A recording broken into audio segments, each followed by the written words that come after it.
Hello everyone, and we are back with another interesting Power BI tutorial. And today we will go to the options and settings.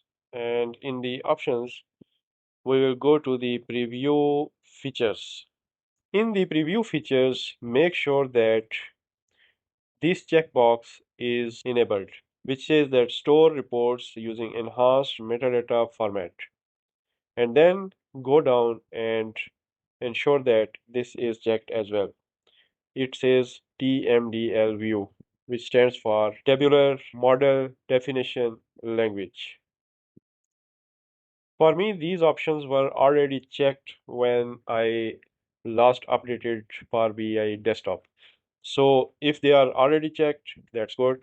And if they are not checked, you have to manually check these options in the settings. So let's click on the OK button and go back to our Power BI desktop application.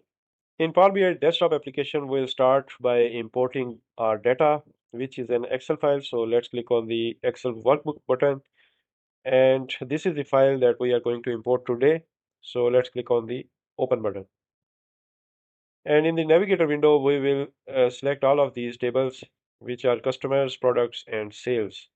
And since there is no transformation required, we will click on the load button. And now we have these three tables in our data pane.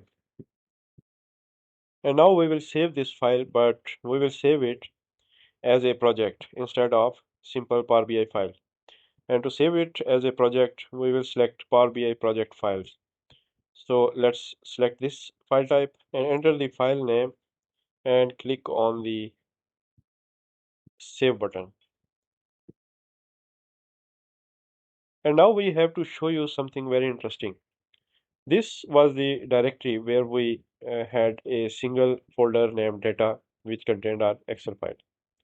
All these files belong to the project that we have just saved. It is not just a single file. It is a combination of multiple files which contain model and definition information in text format, which you can edit outside the Power BI desktop application. So this is our Excel file, and as you can see, this is the products table. So if we go to our project and then go to the semantic model folder, and inside this folder we have a definition folder, and inside that folder we have a tables folder, and in this folder we have all the definitions of tables that we have loaded in our Power BI desktop application, including the products table. And we can open this table in a text editor. So let's open this in Visual Studio Code. And as you can see, all the definitions are here. We have the product ID column, which is this one. Then we have the product name column, which is this one. And then we have the category column. And then the location of the Excel file is placed here from where the data is being loaded. Similarly, we have the sales table and the customers table as well. So all information in our Power BI desktop application in our report is stored in these files in text format. And we can edit these files outside the Power BI desktop application or Power BI environment. And once we make changes to those files and load our project again in Power BI desktop, the changes will be applied here as well. However, instead of a third-party text editor, you can use built-in TMDL View, which has been included in the Power BI desktop, which we enabled from the options and settings. So click on this TMDL View, and now you can simply drag your components and drop them here, and their TMDL text will be loaded here, which you can modify. For example, if we change the customer ID column the title of customer ID column and add an underscore here and click on the apply button. Now we have changed the title of the customer ID column. To change it back to its previous title, we can simply delete this underscore and click on the apply button again, and it is gone now. Similarly, we can bring in the TMDL of other tables as well, like this, and make changes to them as well. We can also add columns and make other modifications to tables using the TMDL coding. For example, we have a sales table, and inside this table we have the quantity and unit price, but we don't have total price. So let's try to add that column to this table using TMDL. So let's go here and type column and then enter the name of the column that we want to add, say sales. And uh, then let's enter equal and simply add the name of the quantity column and multiply by the unit price column. And now let's click on the apply button.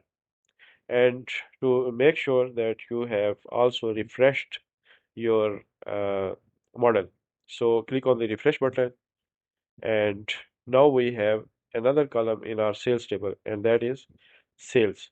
So let's go to the table view, and as you can see, we have a sales column, which is the multiplication of quantity and unit price. So 2 units multiplied by 75 per unit equals total sale of 150. So now let's go back to the TMDL view, and we can also perform some analysis based on our sales data. So let's create a measure and calculate the maximum sales. So maximum sales is equal to maximum sales. Let's click on the apply button, and now we have added a measure named maximum sales, and we can check this measure by adding it to the report. So we have maximum sales of 1200, and we can confirm that from this column, and the maximum sales is indeed 1200. Similarly, we can go ahead and add other measures. So let's add minimum sales and let's add average sales.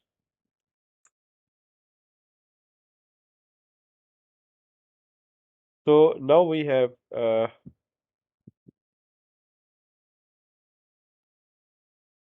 okay.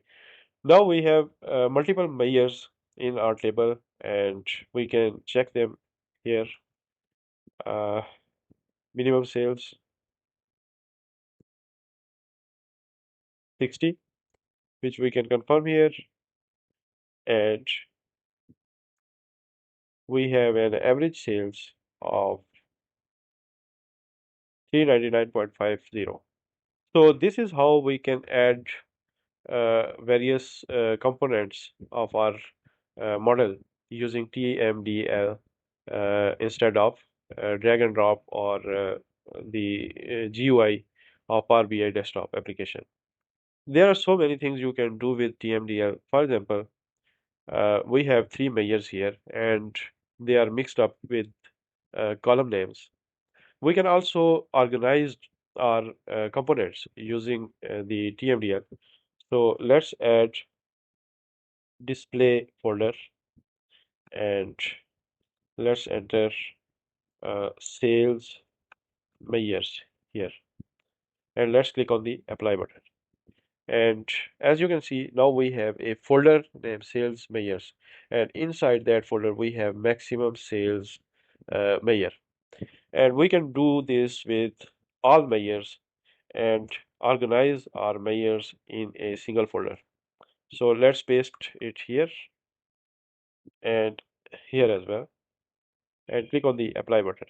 So now all our sales related measures are organized in a single folder instead of mixing up with the other columns of the same table. So this is very handy feature that we can use to organize our components. And all of this is not just limited to tables and their fields and the measures.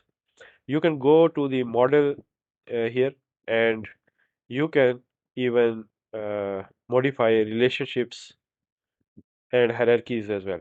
So if we go to the relationships, we have two relationships, and we can simply drag a relationship here. And as you can see, the relationship is from sales customer ID to customers customer ID. And we can modify this relationship, we can delete this relationship, and we can create relationships similar to this one using similar coding. So this relationship can also be uh, modified in the same way. And instead of entire tables, you can bring in the individual component itself as well. So let's bring in average sales, and this is the average sales. This is the coding of average sales, and you can make changes to the average sales measure here. So, for example, if we want to move our average sales measure to averages folder, we can simply make changes here and click on the apply button. And now our average sales measure is no longer here. Instead, it has gone to the averages folder. So these kind of things are now very easy to modify using the TMDL. So let's change it back to the sales measures. And now it is back here. So if you haven't already explored the TMDL view and the Power BI project files, I encourage you to do that. I'll attach the Excel file, which contains these tables. Load these tables in your Power BI desktop application and explore the TMDL view and Power BI project files and perform some experiments. That is the best way of learning the new language. And we end our tutorial here today, and we will be back with some more interesting ideas. Till then, have a nice day and good luck.